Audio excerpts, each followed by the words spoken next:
afternoon. Let me just grab some.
All right. Now,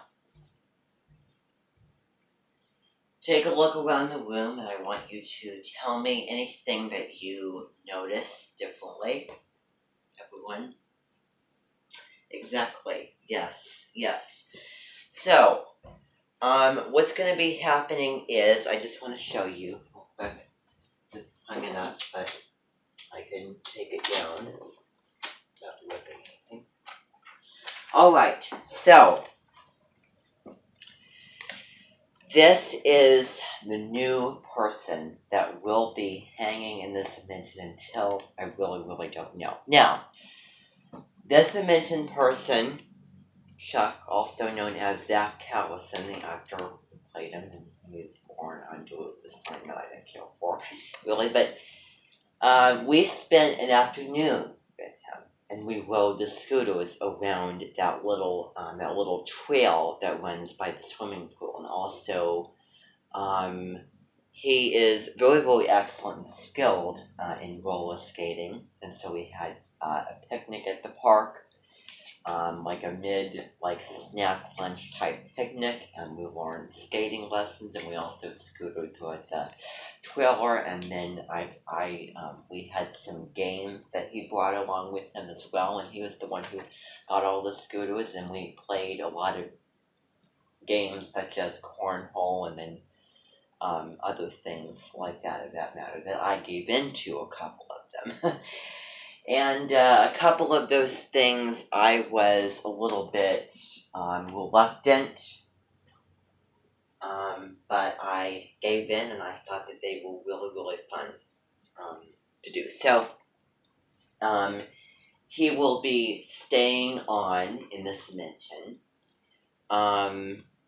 until I really don't know. Okay? Now, back in 2017, winter time, he arrived here, and we looked at some very significant words, such as maple and magnolia. We're going to take a look at those words, and we're also going to really like this part of the invention is really, really critically analyzing a particular situation, and a particular guest, and a particular equation, occasion. So, did I say equation? So we're going to be analyzing the time that he spent with the girls. If you remember watching Just That Magic, when he forgot everything and then they cooked the Trust Me tabbouleh salad, if you remember, and then they spent time together. That's the most important thing, spending time together, and that making a friend. What an excellent, amazing afternoon, and then all of a sudden that story is ending before it even begun. It's kind of sad and bittersweet, but also as an adult role model. So we're looking at that kind of friendship, not the forever friendship, but just for the afternoon. So going shopping, trying out new fashions, sitting in a park, having a picnic, which is what we did, fixing a bike, and also saving a child from an accident, and then going to that person's house to finish the afternoon. So I know it sounds like nothing, but we're going to really, really look at that particular episode. Because I find that a lot happened in the episode, Just That Chuck. And I know you're probably thinking it does rhyme with something that we are not going to say here, and I'm not going to tolerate it. Rhymes with the Queen Mother with all the cuss words. And it also is a type of beef, and is a short for a place that is famous serving pizza and salad and cheese, that has child entertainment and a lot of games, which you all know is Chuck E. Cheese. But so anyway, I'm going to be hanging this picture up, better seen than heard, up in the BOA Custom, and we're going to be looking at all the little lines and all the little occasions, okay, as we go along. So I'm going to be hanging this up certain places. I'm going to start with hanging it, I don't know, really, maybe right up here on the board. If only there was a wall like this, then I would stick it up there a bit. So this is gonna stay up here for now. You know, these pictures don't last forever. I have them up and I take them down. You don't know how long. So it can last as long from just a day or two, or a whole year. But so anyway, today we're going to get into the book, the novel. I know that it's been a while, and we just got into chapter 1, which was barely anything. Remember where they had the car crash? And also, that was the prologue. And so we're going to get into the actual story. And we're going to be taking a look at that song that we looked at, In Perfect Harmony. In Perfect Harmony. With the story of it and then the lyrics. And I've read ahead, and I'm pretty far into it now, and it is definitely interesting. And I'm starting to feel a little bit of a Night at the Museum, Smithsonian vibes. A little bit. But so anyway, we're going to be starting out reading chapter 2, okay? What's going to be happening is I'm going to ask you to read a certain chapter by a certain date. I'll give you plenty of time for that. I'll maybe give you a day or two to read those chapters, because I don't want to rush you. I know.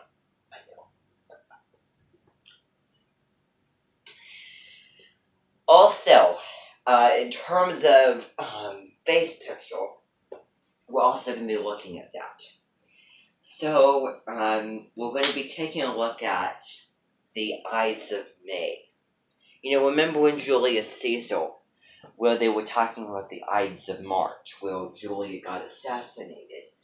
Well, that was March 15th. The Ides of May is May 15th. We're going to talk about the importance of that day with a resemblance to our mentioned guest, who was my special education teacher.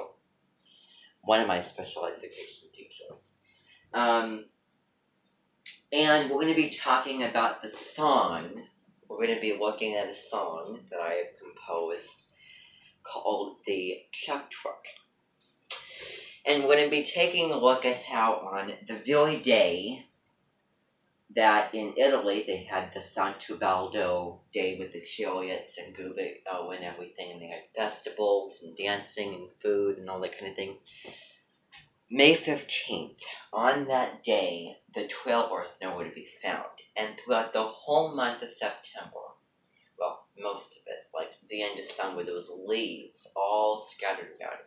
It's random, but anyway, having the same looks and pushiness that my special education teacher had. Signs are exactly opposite. And the sign for our mentioned guest, also known as Zach Callison, is Scorpio. Scorpio, born on October 23rd. So it's a little bit of a cusp in there. But we're going to be taking a look at that. I'm not going to be really writing a whole lot down because I have this board all filled up with stuff. So I do not have the room for anything, okay? So let me begin here. So I need to get another bookmark so that I have one for reading on my own and then the other for this mention. And it's going to be getting into some very, very interesting characters. And I think I'm not going to spoil anything intentionally. But I think by chapter 7, you're going to start to see what I mean by feeling Night at the Museum vibes. So, let's see here. Now, here's the thing. After every chapter, there's going to be excerpts. There's going to be little portions about someone called Mary Hightower, who is just going to be mentioned at the beginning, but you'll find out what happens later on with this Mary Hightower. And you'll find out why her name is Hightower. And she's a little bit hard to imagine as well. So, this book is part of a series. It's called the Skyjackal Trilogy, which is like 3 books. Ever Lost, Ever Wild, and Ever Found. And I'm going to put these books in the same can as the Underland Chronicles. And you're going to find this to be very, very interesting. So, we're going to actually start at chapter 2 of part 1, Afterlights. So I've read ahead in this. So it's going to feel for me like I should go back and read that. So I'm at my own place of the book. So just to know, because that's what I do is I read ahead. So we will not be meeting like this every day. I will not be doing this every day. But we'll be doing it often enough. Okay? Now, we're going to start out with chapter 2. By the way, it's Super Nanny's birthday tomorrow. So, Arrival in Everlost is what chapter 2 is called. Okay? So I'm going to be starting out and I'm going to be reading it, and I want you to be following along, okay, and imagining the story with me. So, it says, the boy had not been up to the road since forever. What was the point? The cars just came and went, never stopping, never even slowing. He didn't care who passed by his forest on the way to the other places. They didn't care about him, so why should he? So now that song that I was talking to you about is going to apply. in perfect harmony. The story of that song was about a child who was living in a forest. With his families as the trees of the forest. So after this chapter is done, we're going to be taking a look at that.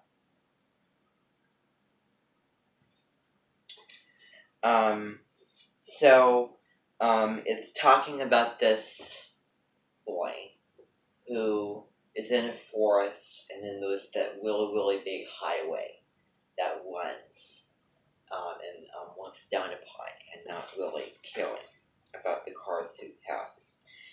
So when he heard the accident, he was playing a favorite game, leaping from branch to branch, tree to tree, as high from the ground as he could get. Now, what accident is he talking about?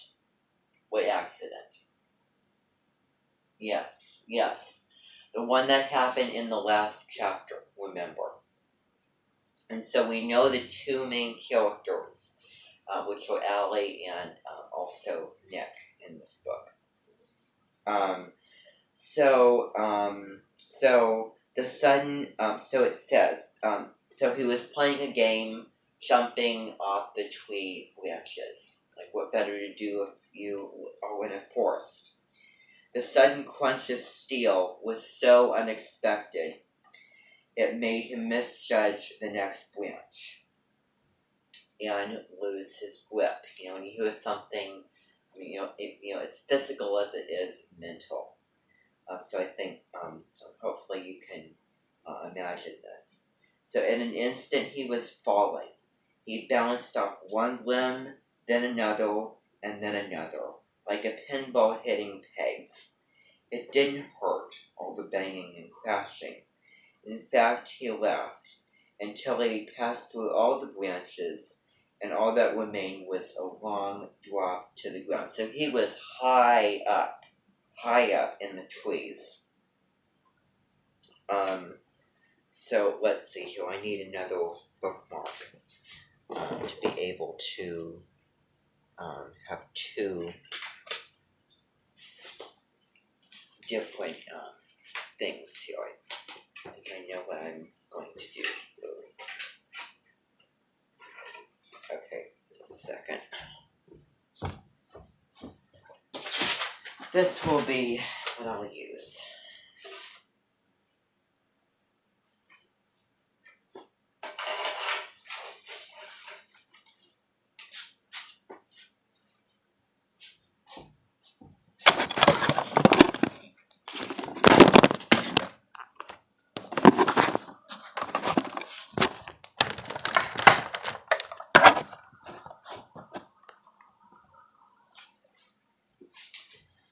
Okay, so, let's see here. Now,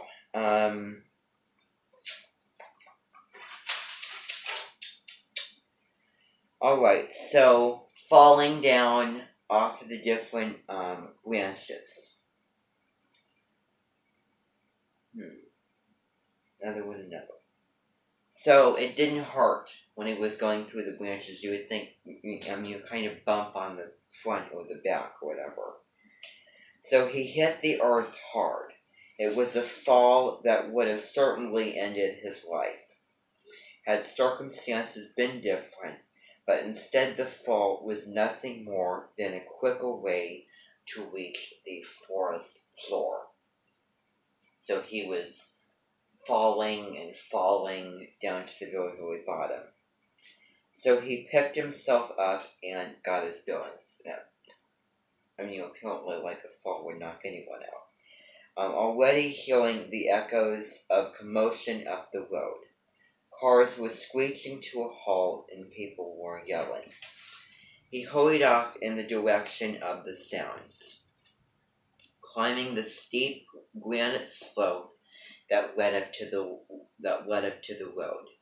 This wasn't the first accident on this treacherous strip of highway. There were many, a few every year, Long ago a car had even left the road, flown like a bird, and landed smack on the forest floor.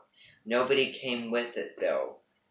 Sure, there had been people in the car who had crashed, when it had crashed, but they got where they were going even before the boy came to inspect the wreck. So it's talking about that. Like if we're thinking about a road that runs by a forest and kind of slips down. So now he's going to find out what the accident was, find out what happened. So this new wreck was bad, very messy. Ambulances, fire trucks, tow trucks. It was dark by the time all the trucks were gone. Soon there was nothing but broken glass and bits of metal where the accident had been. He found the people got where they were going.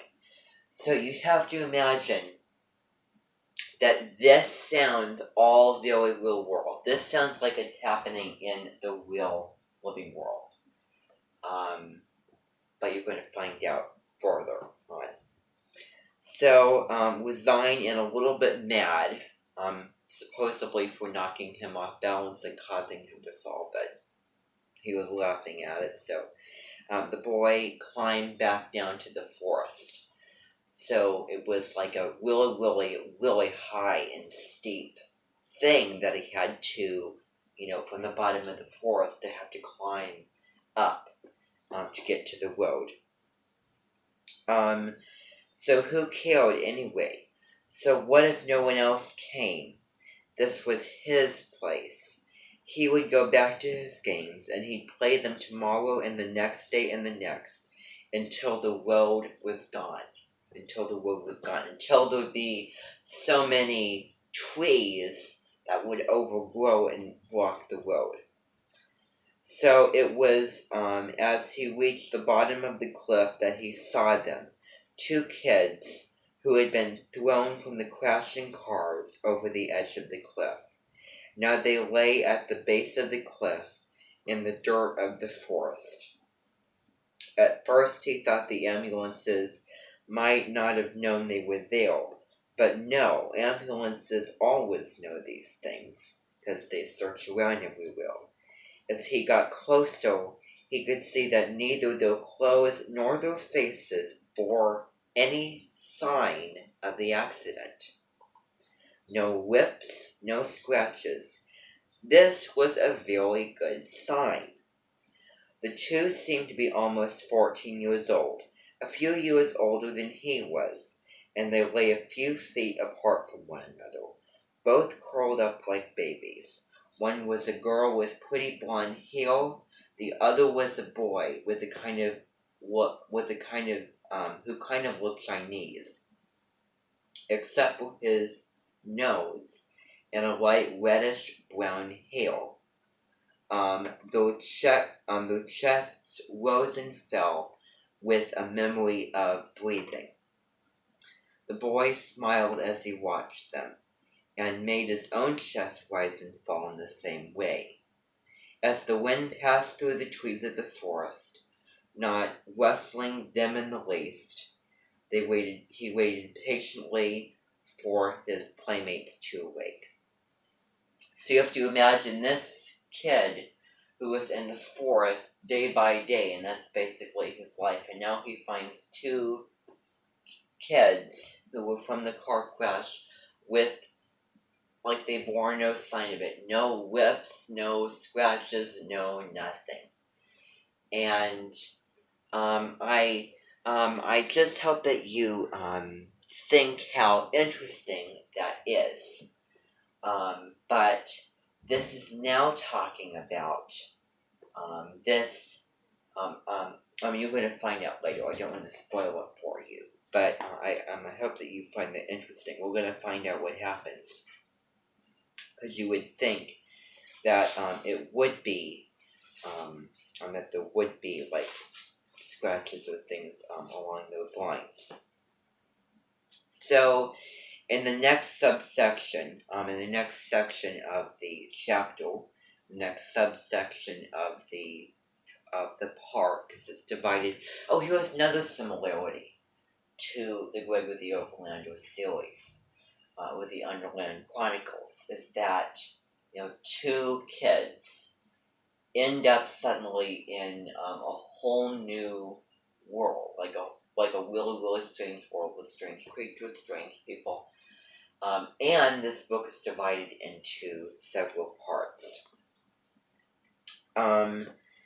So let's see here. So now it's going to get to the next part of it. Okay.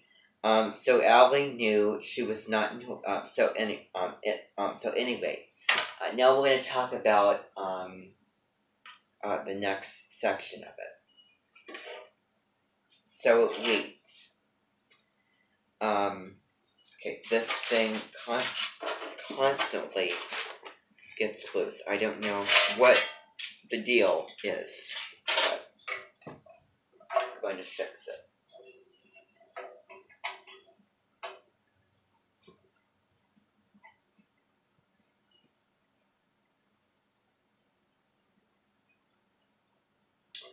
Okay, that should be good. Should be fine. Okay.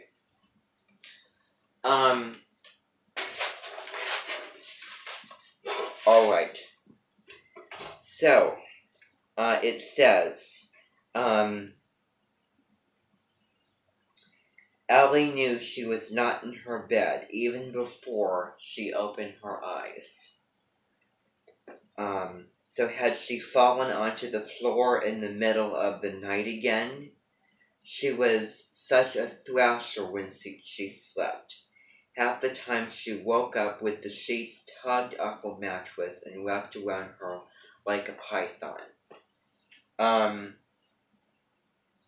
So she's laying on the floor and she's just trying to wake up, and she didn't feel that she was in her bed because she felt kind of like on the ground. So she doesn't have any realization of what's going on. And so one reason is that and she's probably thinking this as well, that she just moves around. Like those people who snore loudly when they sleep.